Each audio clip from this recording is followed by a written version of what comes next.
Hi, everyone. Welcome to another episode of the Golden Rule Revolution, where inspiration and purpose come from treating people like people and nothing less. Today, I have a powerhouse.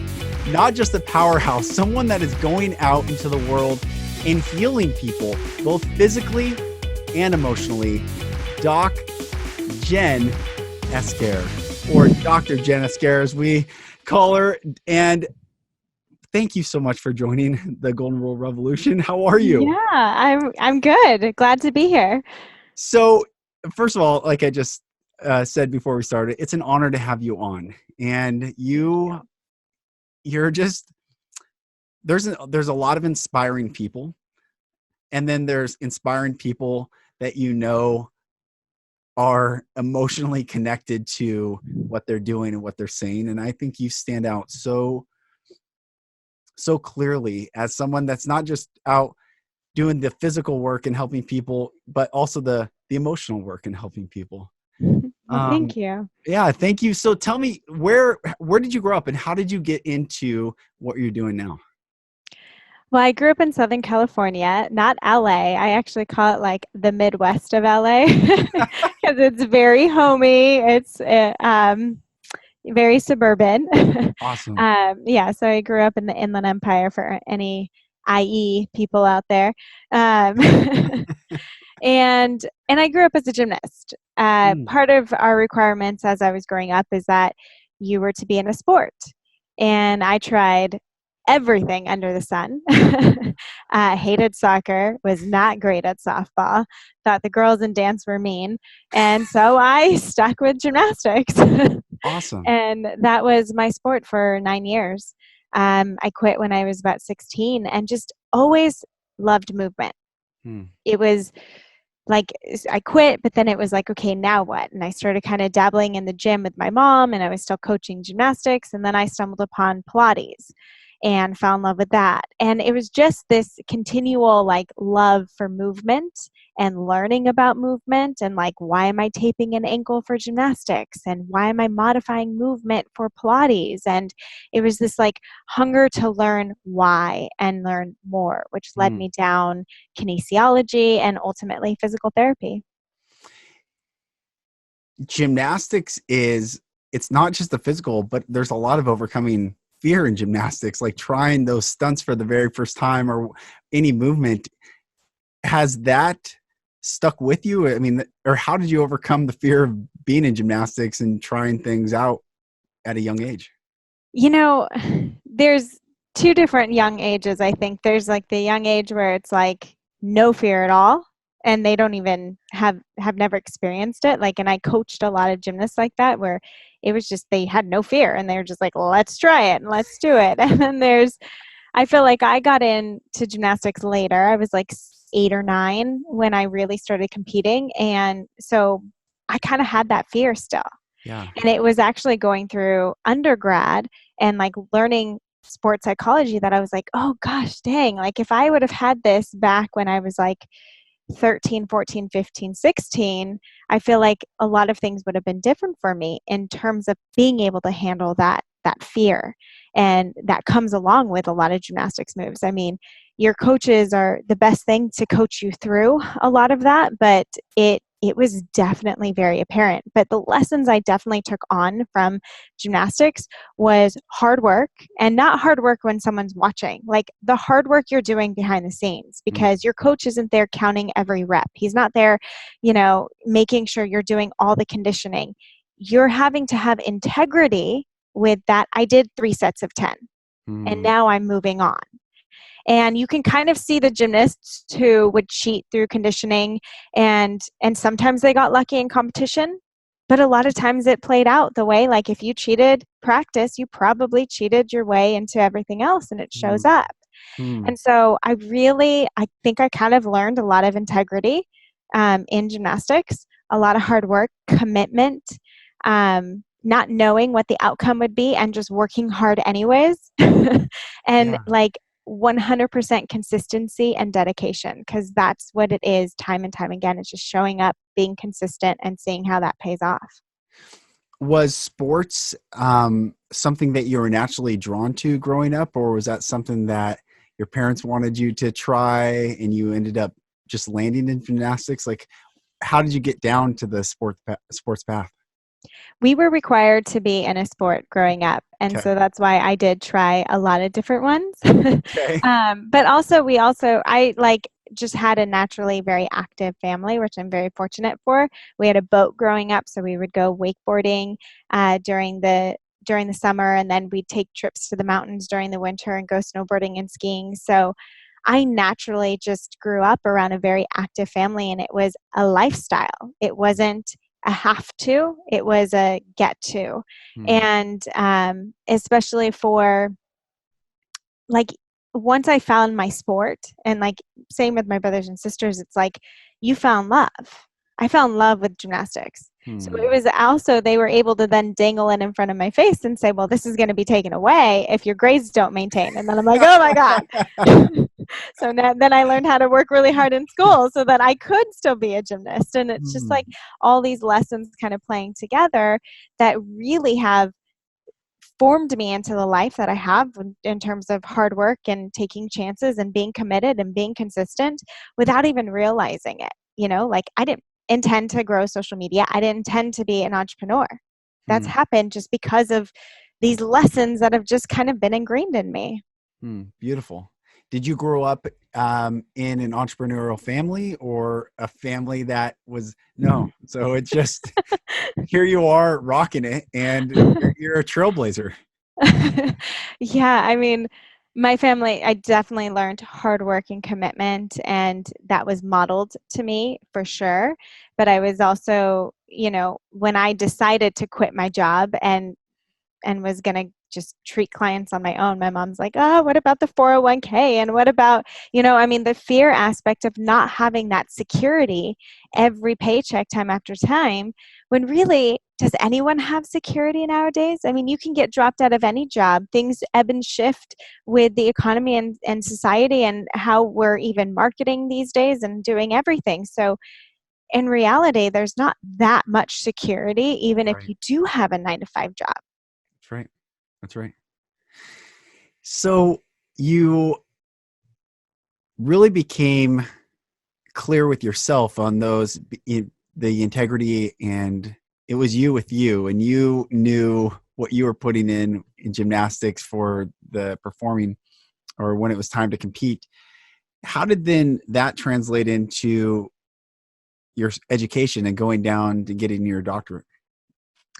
Um, again, it was just the fascination with the body. So I knew that I wanted to study human movement because I loved anatomy. I loved working with gymnasts and teaching Pilates. So I went down the kinesiology route because it's literally the study of human movement. Mm.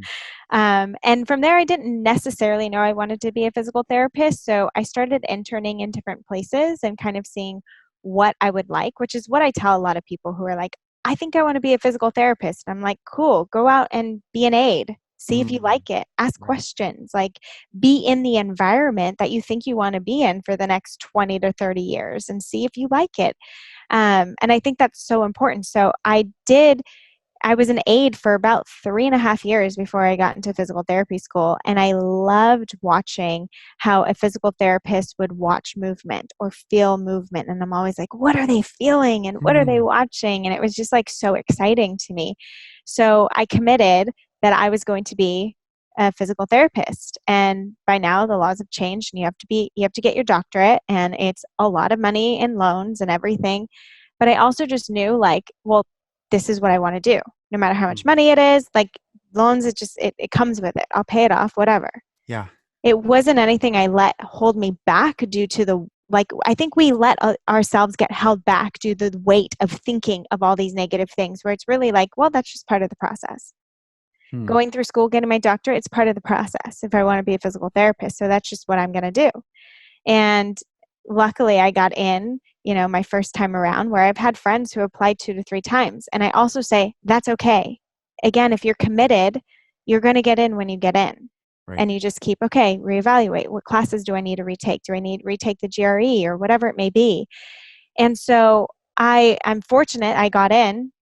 But even then, it was like when I wanted to do my clinicals, I wanted to kind of explore. I've been in Southern California my whole life. So I did a clinical in New York City, but my school didn't have a contract for New York City at the time. Mm. And one of the most frustrating things is having to sit back and not being able to just like do it myself and get the contract signed. I'd be like communicating with the school, like, did you do it yet? Has it come in? Did you guys sign the thing? Like always just having to wait like on other people to make it happen. But it happened. Yeah. And I think like just having that mindset as well of like, this is what I want to do. I'm going to do it no matter what it takes. Mm. And just being committed.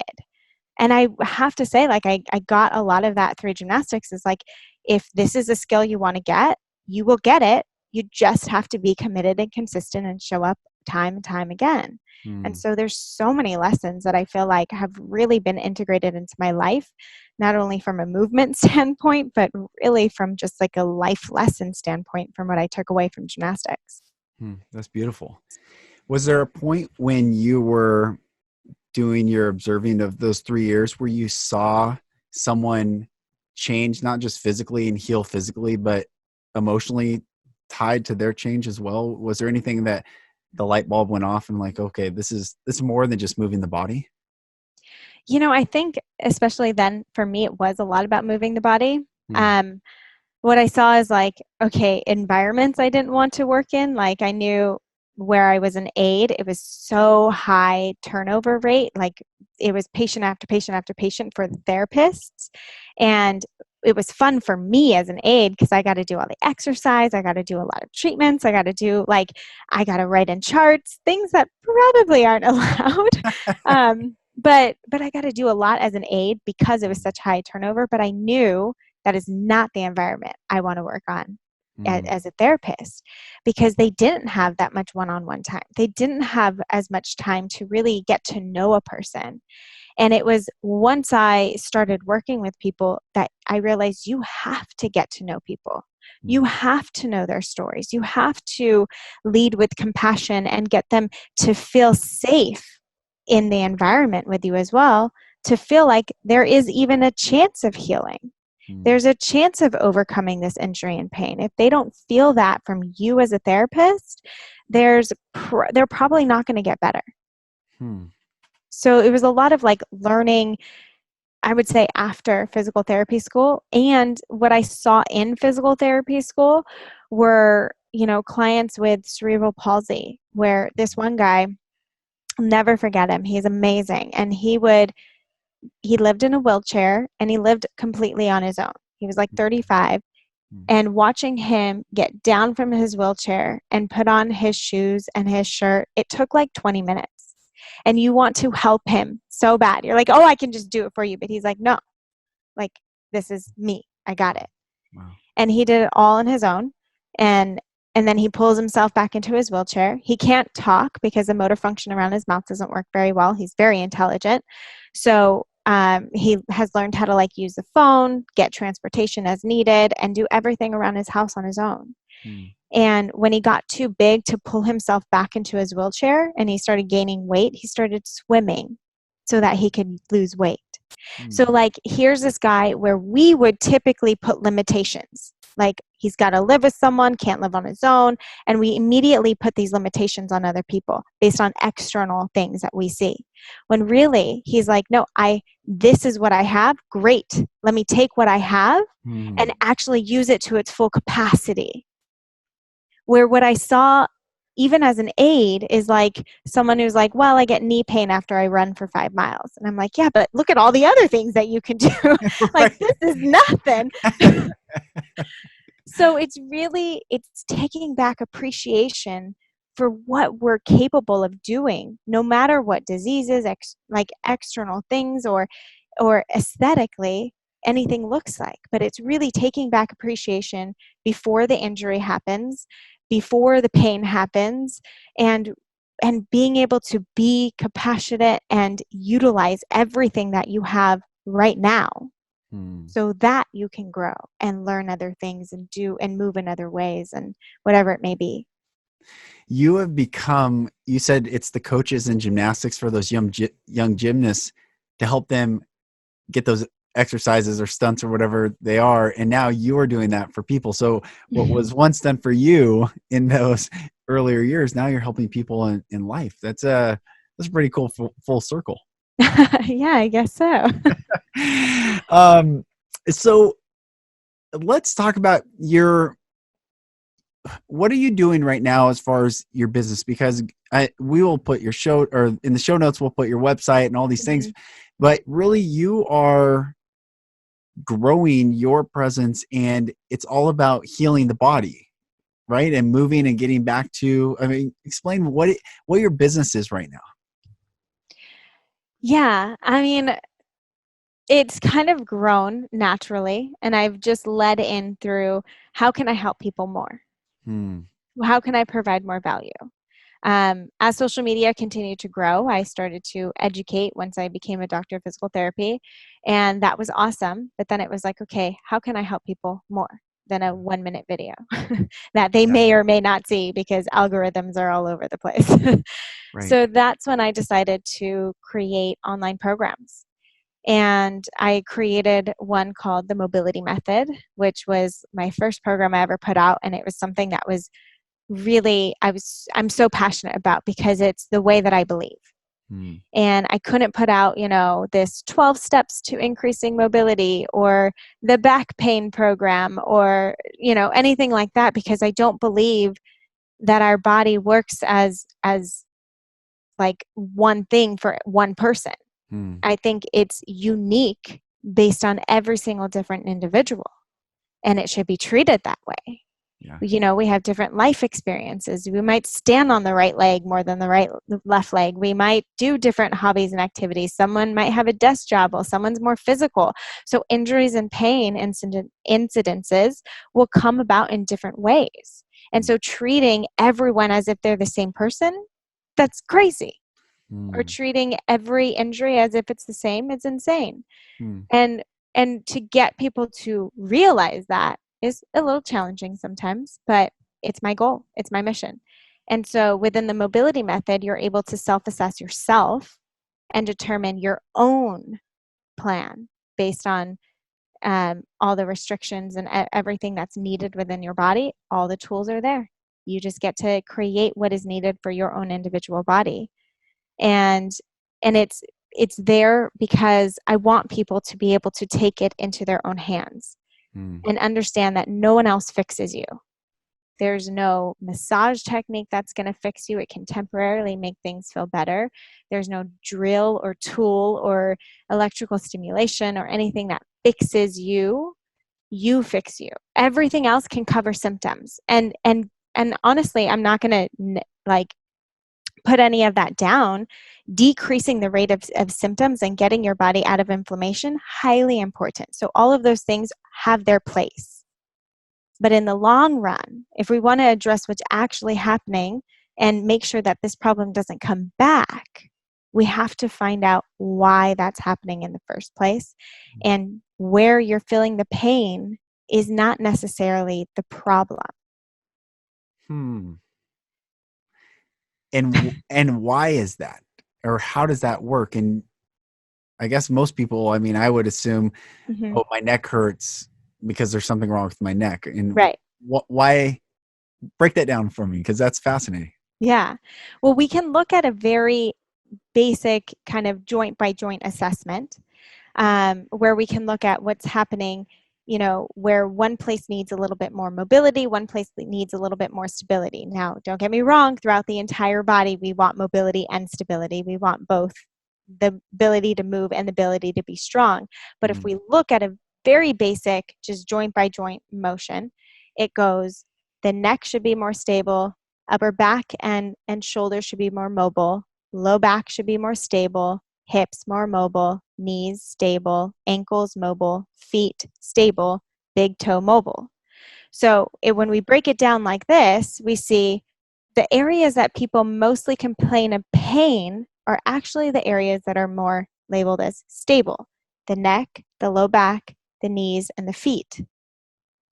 But why would we only be looking at those things? What if we looked at the areas above and below and said, oh, there's actually not enough mobility in those areas, and it's causing pain in a different area?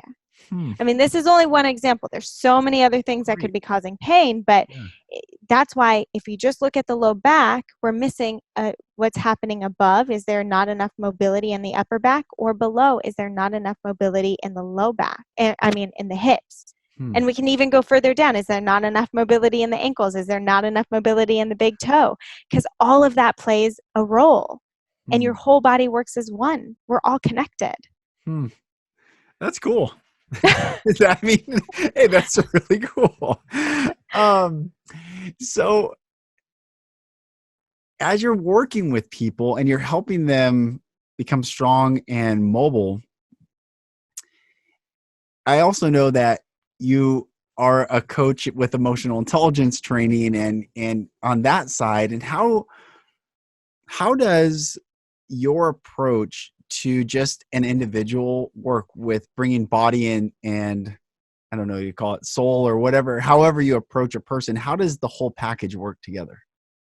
Or how do you approach that? Everything works together as one. Hmm. Even when I have physical therapy clients, a lot of times I'm rewriting stories about pain. When someone thinks of pain, just, right out, typically it's bad. We want to run from pain, we want to hide from pain, or we want to mask pain. Think of all the commercials that we have out there. Every drug, every back pain relief, everything we have is meant to mask a symptom because pain is seen as bad. And so if I have something, I cover it up with a Band-Aid. But that Band-Aid doesn't necessarily mean that it's healing something that's happening underneath. So how do we actually heal the problem? And we also get to understand that pain isn't bad. And that's one of the main things that I'm driving people to understand, because when we have this experience of pain, I mean, a really good way for me to kind of give an example is a back spasm. When someone's back gets into spasm, we tense up and we think, oh my God, this is really bad. Oh my gosh, why does it feel like my back went out? I can't move, I can't do this. And we get into this panic mode. All of a sudden we're driving into that sympathetic, that fight and flight reflex of this high stimulation. When we're in that state, we're also driving cortisol levels way up, and our stress and our adrenaline is on overload.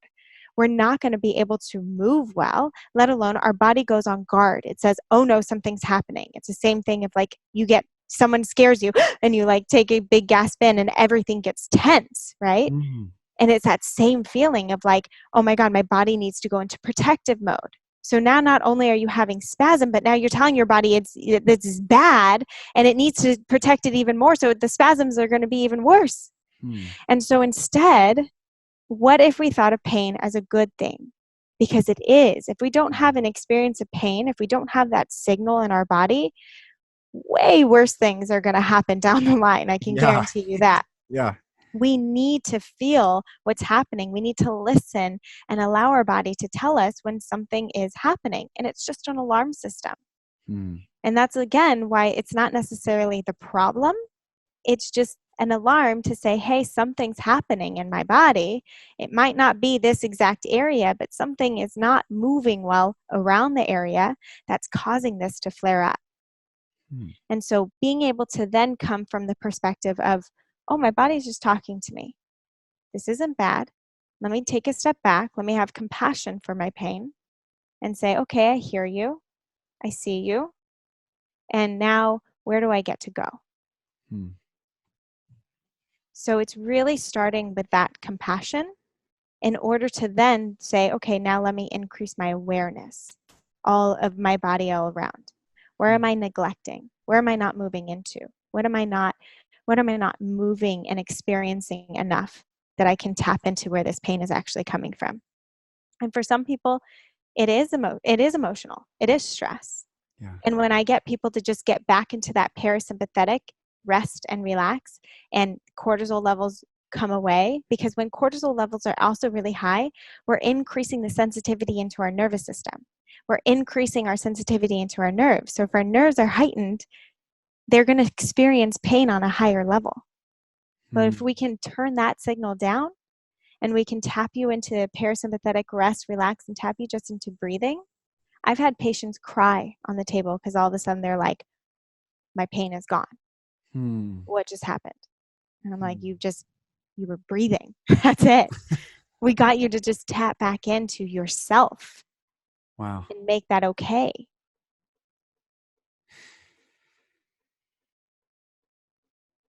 That is so profoundly powerful. Did I leave you speechless?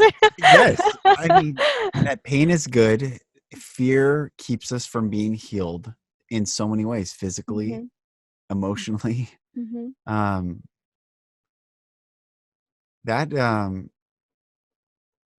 that is something that I don't think I've never heard anyone ever say pain is good. Yeah, we're And taught it's bad. we're taught it's And bad, and we're it taught not drives to the believe. circle of Yeah. really neglect again and again and again. And how fascinating that as we're taught or we think that pain is bad, and when we flee from it, we're actually fleeing from our healing. We're fleeing from our ability to move and breathe and live and give more of ourselves. And so it's a really interesting dichotomy. I mean, yes, you left me speechless because I'm like, that's fascinating that our societal norm is to run from that which actually brings the healing. Are you, what would you hope, if as you're moving forward and progressing and as your business expands and your influence expands and your voice expands, what is your ultimate objective? What are you hoping to accomplish as you speak and work with people every single day? I really want people to be able to take appreciation back for their bodies. Because and even though we might be grateful on a very broad scale, it's really coming back into those little intricacies of gratitude and listening and increasing our own awareness and taking responsibility back into our own hands. Because I say this a lot too, in conversation with another person, if I'm choosing to listen to you, I'm saying you're worth listening to. Now, how much are we doing that for our own bodies and saying you're worth listening to your body? Instead of masking, instead of ignoring, instead of telling someone else to fix it and make it better, you listen to you. Because I guarantee you will discover what foods are good for your body too. Like if you eat something and then you're like, oh, it's not sitting well. Could it have been something you ate? Could it be the time that you eat? Could you be scheduling yourself and telling yourself what foods make you feel better? And not cravings, not what cravings make you feel better, because those are highly emotional, but actually what foods sit well with your body. What kind of movements do you feel more energized after you do them? Maybe again, in the beginning, it's like, I don't want to go work out, but then after you do it, you're like on this high. So what if you actually were able to get back to that high time and time again?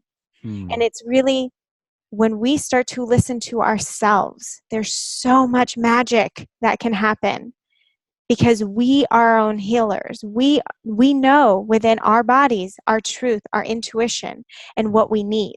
And yet we're taught to seek it out from outside validation. We're not taught to look within. So my thing is really getting people to listen to their own body and just start to do it on a more continual basis. And I get that we need the tools to help increase that awareness. So if you don't know what to listen to within your body, learn some tools. And that's why I provide tons of tools for free on Instagram and through my programs. Mobility, strength, core. What is the core? You know? So really getting people back into just increasing their awareness of their body is my mission and my goal. And telling them there's not a tool. There's not a one thing. There's many tools. There's many tools that can help and make you feel better for a moment. But what is it that you need for you that's actually going to propel your body forward and give you the most growth and capacity, because your body is able to grow and expand and challenge itself and just become this incredible being that we are. It's beautiful. It's beautiful. There hurt people. One of the themes of this podcast is hurt people will continually hurt people, but healed people can heal people. And if Mm-hmm. someone's hurt, they can't go out and heal another. And if someone's physically hurt, they really can't go out and positively impact people the way they should, because they're incapable of healing themselves at first. And it really starts within. But what you're saying is so beautiful. It's the same thing as running away from pain, but also running towards tools without first listening to ourselves. Mm-hmm. It's a beautiful thought. You're really, it's the first time in any episode where I'm lost in thought thinking about it. It's fascinating. Like, this is really interesting, because typically I'm not talking about the body so much as like emotional stuff, but this is so beautiful that you're right. We know. Mm-hmm. Mm-hmm. And powerful. I am so honored to have you on the show. I just want you to know that. And Thank you. And docgenfit.com is your website, Mm-hmm. and your Instagram channel, and all the content you put out there is amazing. And you Thank are you. helping a lot of people, which is just, that's what's inspiring. You are inspiring. But also, Thank you. that's what I think I was getting to at the beginning of the episode, is there's a lot of people with a lot of metrics around what they do, but Mm-hmm. I see the emotional connection that you're bringing. I see people responding back to you, and that is what the authentic power is that you bring to every encounter. So that I want to acknowledge you for, and let you know that it's seen, and it's inspiring to know that you're doing the work, and you're blowing my mind. So I think Well, this, thank you. it's a win-win for me. It's just, that's great. So where, I know I just gave the website, but where can people find you and get in on the mobility method? Yeah. At docgenfit.com, I have both my programs. And if you don't like the mobility method, you really have to be willing to self-assess and take time for that. And I get that it's not always fun to do. So I also have the optimal body, where you just get continual content month after month, which is based on mobility, strength, and functional strength. Like, what does that actually mean to move into every area of your body functionally? And core strength. So it's meant for every single level. There's levels 1 through 4 for every core. There's different levels for the HIIT workouts, and I give modifications and progressions throughout. But it's really my way of saying, listen, like, if you just start to pay attention to your body on a daily basis and just move in some kind of fashion, your body is going to thank you, and you're going to learn along the process, because we can't learn unless we move into it. And so you have to take the time to at least start moving into areas you're not used to moving into, just to start to increase that awareness and see, oh, I didn't know my body was restricted there, or I didn't know I didn't have as much strength in that area, so that you can then come back to it and practice it over and over and over again. And so the optimal body is really my way of giving you the tools to optimize your body, to have mobility and strength and stability and awareness, and not have so much pain. I mean, I just went to a physical therapy course this last weekend, and there was actually a couple therapists who were in my program, and that made me so happy. Cool. That's awesome. It was so awesome. And someone who said, my hip mobility has increased because of you, which is like, it's not because of me, it's because you did the work. Actually has nothing, I mean, I just gave you tools, but the fact that you took that and you integrated that into your life, that is all you, which is amazing. Beautiful. And if you were going to leave someone with one tip, maybe they have not moved, maybe they're in pain right now. What's one thing you want to share? Breathe. Take some moments, and whether that's laying down on your back or whatever it may be, to place your hands on your low rib cage. So not even the chest and the belly, because we don't want to focus on forcing the belly out. There's no force in breathing. It should be natural. But if you feel your hands on your low rib cage, and you can actually feel it start to expand and relax, we get back into that parasympathetic, where we're able to listen to our bodies. And then just listen and see, like, maybe your body wants to move a little bit. Maybe you want to go on a walk. and be okay with wherever it is that your body wants to be. Know that it is safe to move however it is that you want to move and do whatever it is that you need to do for your body. Because that could be emotional pain, that could be physical pain, or just not wanting to move, and it's okay. And know that it is okay. It is okay. It is okay. And that's the one thing I want people to understand about them and where they're at. Well, it has been such a pleasure having Doc Jen Fit on the show today. Dr. Jen Esther. Check her out at docgenfit.com. And as always, go out into the world and continually treat people like people. We can heal the world one person at a time as we become healed, and we can go out and heal another. As always, thank you for listening to the show. I'm Lucas Mack, and I look forward to speaking with you on the next episode.